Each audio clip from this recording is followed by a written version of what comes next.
I'm Tim from Elma Wine and Liquor. My employees handed me a $100 bill and challenged me to stock my liquor cabinet or to prepare to have some guests over with a $100 budget. In today's rising price world, I knew it would be a challenge, but I figured it would be worthwhile to give it a shot. So what I did was take a walk around the store and try to grab a variety of things while also staying in that budget. I love bourbon, so I started there to figure out what I could do at a cost-effective nature that I would have budget left to get some more variety of stuff to entertain. So I gravitated towards the Elijah Craig small batch bourbon.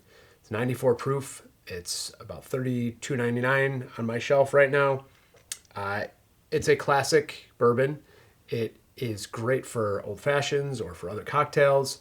You could sip on it on the rocks or neat if you wanted to as well. It's good enough quality for that, but it's also a great mixer. You're also not going to be upset if somebody grabs it and mixes it with Coke or some other juice or something else. So good, solid, quality bourbon for a affordable price that helped me stay under the budget.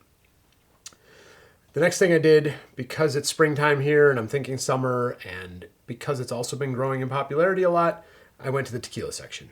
I grabbed a bottle of Alta Azul tequila. This is a 1 liter bottle of Blanco for $22.99. It's not going to wow the tequila world by any stretch of the imagination, but it is good enough to sip it on the rocks with a little splash of lime if you want. It's great for margaritas or other tequila cocktails, tequila and soda. Whatever you want to do with it, it is a good quality tequila at a very affordable price of $22.99. So those two are kind of my starting points into having some cocktail ready, but also sippable liquors on hand. Gin has also been quite popular. Purity Gin, $19.99. Good quality London dry gin. So there's some other inexpensive gins out there that are American style or floral or sweeter styles. I went with a London dry style because it's more of a classic gin. Makes for a good gin and tonic, but you can also use it in other cocktails if you want. But it's particularly good for gin and tonics, which is what I would have it on hand for in this situation.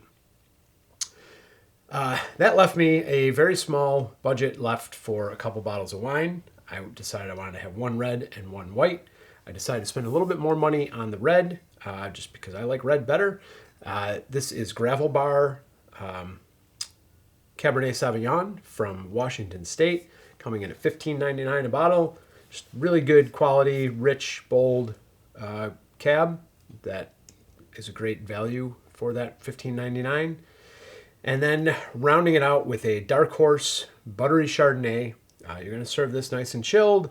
It is only $8.99 a bottle, so very affordable and budget friendly to try to stay under that $100 threshold. So I don't know if you've been doing the math as I've been going, but when I rang all these up at the counter, it came out to about $99 and some change plus tax. So we have sales tax in New York of 8.75% where I am, so it came up to about 109, 108, 109 at the cash register.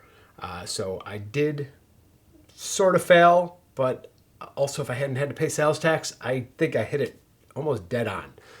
There's not really a lot of other variation I would have made personally. I did get questions from some of my staff as to why no vodka. I don't like vodka, so I didn't buy it. That's my 2 cents on that. I understand that it is a very popular liquor. Some people might expect me to have it on hand, and I probably should, but with that $100 budget, I decided to go with 3 different liquors that I think are more fun, more interesting, or you can do, have some more fun with them.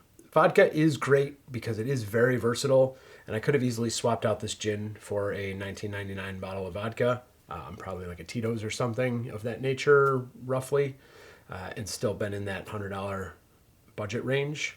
But for me, I like just the difference of gin. It just adds a different flavor element.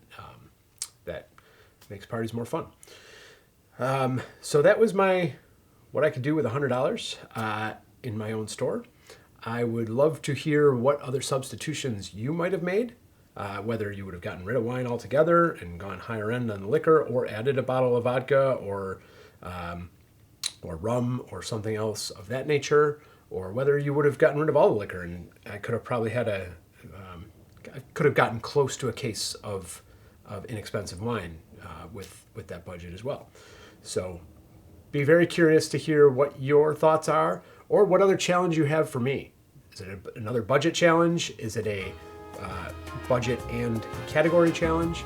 It was pretty fun, so I would love to try to do it again with whatever ideas you have. Let us know in the comments below. Until then, we'll talk to you soon. Cheers.